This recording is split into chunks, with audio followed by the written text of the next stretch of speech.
Nama aku Kahar. Aku kapla di High Council.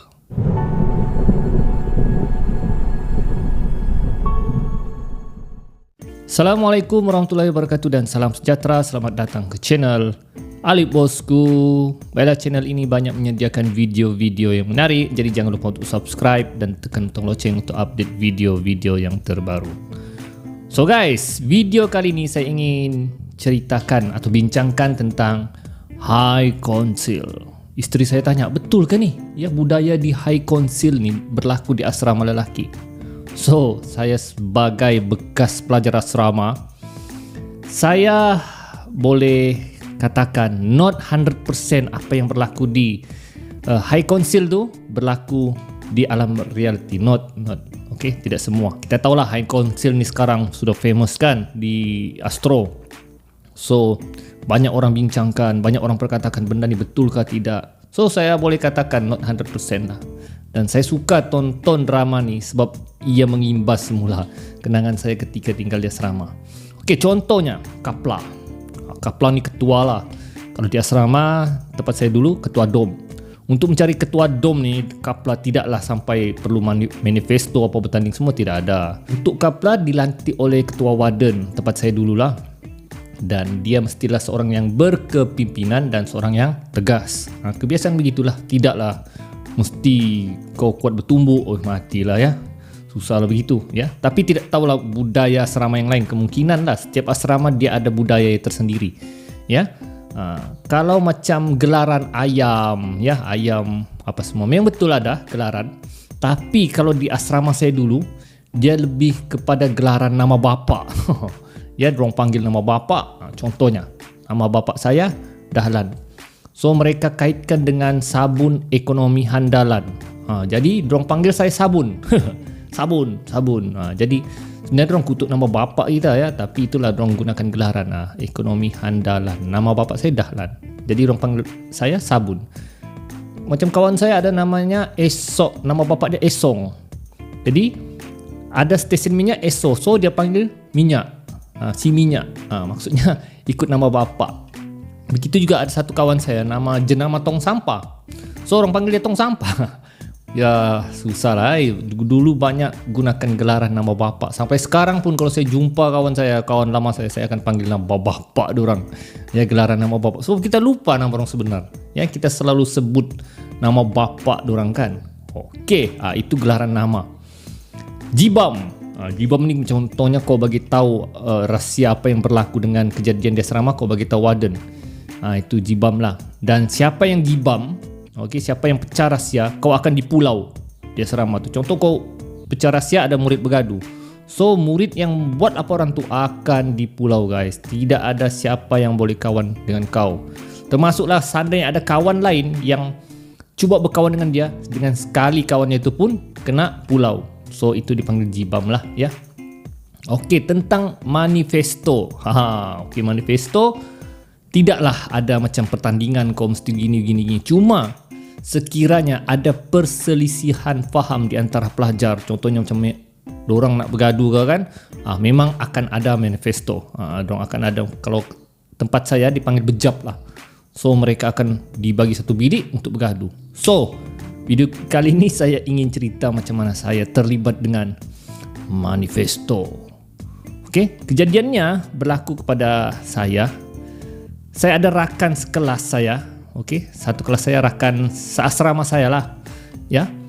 So kejadiannya di mana salah seorang pelajar perempuan di kelas saya ni, dia ada boyfriend di asrama saya lah. Senior tingkatan 4. So saya selalu jadi tukang hantar surat. Ya, tukang hantar surat. Kadang-kadang kawan saya seorang tu, yang lelaki tu dia tukang hantar surat. Kadang-kadang saya, kalau kawan lelaki saya tu Siman tu tiada, maka saya lah yang tukang hantar. Jadi satu hari rakan perempuan saya ni dia bagi surat dan dia belanja duit lah.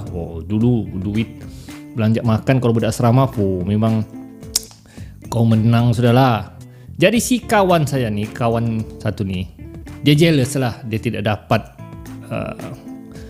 kena belanja oleh kawan perempuan saya tu. Dia marah lah, macam jealous. Saya cakap, kau jangan jealous lah, ini rezeki kan. Ya, kadang-kadang dia dibagi juga kan. Kalau sebagai postman dia nak puas hati, dia guna necktie-nya tu, ya, guna necktie-nya tu dia macam buat begitu dengan saya. Jadi terkena lah muka saya, pop, terkena muka kan. Di dalam kelas. Jadi pun saya marah lah. Saya cakap, kau kurang senang kah bilangnya. Saya cakap dengan kawan saya itulah si Man tu. Jadi dia pun melawan. Jadi apa kau mau? Saya cakap, bertumbuk kita. Jadi akibat dua-dua panas, saya dengan kawan saya ini bertumbuk lah dalam kelas. Bertumbuk one by one. Ya, dan kebetulan rakan-rakan saya di kelas tu sokong saya. So rakan-rakan saya ini pun pergi tolong saya, pergi tumbuk kawan saya tu si Man. Habis kena belasah lah. Jadi isu lah benda tu sampai di asrama. So di asrama ni dia ada grup si Man ni marah lah, tidak puas hati kerana kawan si Man ni ditumbuk secara berkumpulan. Ya, kira dorang cakap tidak gentleman. Saya pun tidak sangka lah kawan-kawan saya pun masuk sekali bertumbuk si Man ni, sebab saya pun mau one by one juga sebenarnya. So jadilah oleh kerana pertelingkahan ni berlanjutan sampai asrama. So ketua dom saya cakap, okey begini Belengah, kita senang settle. Kita buat bejap lah kami panggil, manifesto lah one by one di bilik nombor 16. Saya sebenarnya pun tak puas hati lagi, ya, bertumbuk di kelas tu. Okey, saya cakap boleh. So selepas siapa budak-budak tingkatan sediakan tilam asrama, tilam tempat tidur tu dong bariskan di satu bilik paling hujung supaya warden tidak nampak lah. So di situlah kami bejap, saya dengan kawan saya itulah. Ramai penyokong.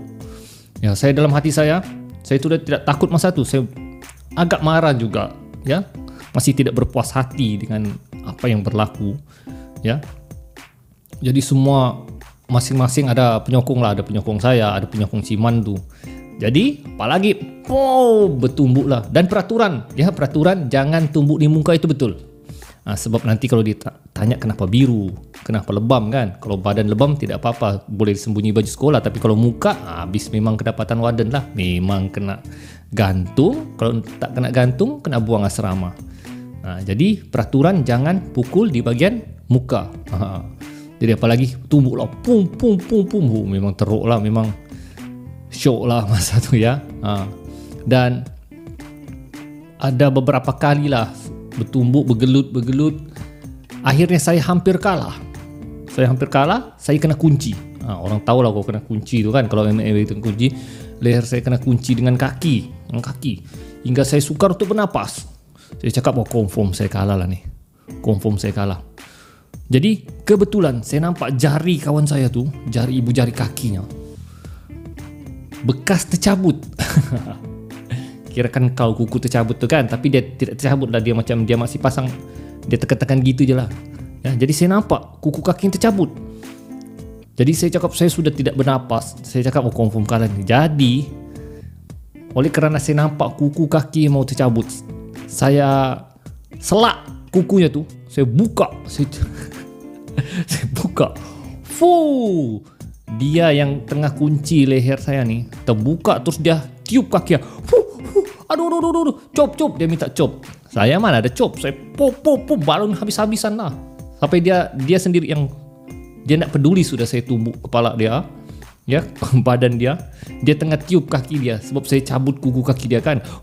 Dia tiup. Kesakitan. Saya pop sekitulah sambil kesempatan untuk pukul, pop. Lasas dia mengaku kalah. Aku mengaku kalah. Akhirnya mengaku kalah, guys, dan saya menang manifesto tu. Dan yang bestnya kalau yang bergaduh begini nih, manifesto nih, bila kau sudah kalah, kau akan mengaku kalah, minta maaf dan settle di situ. Tidak ada lagi pergaduhan. Itulah, ya. So itulah kenangan saya manifesto di asrama. Dan bagi saya itu suatu perkara yang tidak baik lah, ya satu perkara yang tidak baik. Ini nasihat saya lah, kalau boleh janganlah buat begitu di asrama. Saya pun tidak suka benda-benda bully apa semua ni, manifesto apa semua. Itu satu perkara yang bodoh lah, ya. Silap hari bulan boleh melibatkan nyawa. Jadi apa yang berlaku kepada saya tu jadikan sebagai pengajaran, ya. Janganlah buat benda tu di asrama, ya. Itu satu yang tidak baik, ya, bagi saya, ya. Dan apa yang saya buat lalu tu bagi saya itu suatu yang perkara yang tidak baik lah. So saya sarankan kepada sesiapa yang tinggal asrama, jangan jadikan high council ni sebagai satu kebanggaan. No, tidak. Itu selalu sesuatu perkara yang bodoh. Bully itu sesuatu perkara yang bodoh, tidak perlu dibanggakan. Kau tidak perlu bangga kau sebagai kapla, tidak perlu. Itu sesuatu yang bodoh saya rasa, ya. Dan budaya bully, ragging di asrama ni pun sepatutnya tidak ada. Sepatutnya di asrama ni kau kena belajar macam mana berdikari, ya, bagaimana kau belajar setia kawan, support, bantu-membantu, itu sepatutnya. Ya, budaya-budaya yang tidak sihat tu sepatutnya tidak ada di asrama. So apa yang saya cerita tadi sebagai kenangan saya lah, dan itu sebenarnya sesuatu yang tidak baik lah bagi saya. So jadikan pengajaran, jangan ikut guys apa yang saya buat. Jadi setakat itu saja video saya kali ini. Kita jumpa lagi di video akan datang. Ali bosku, Assalamualaikum.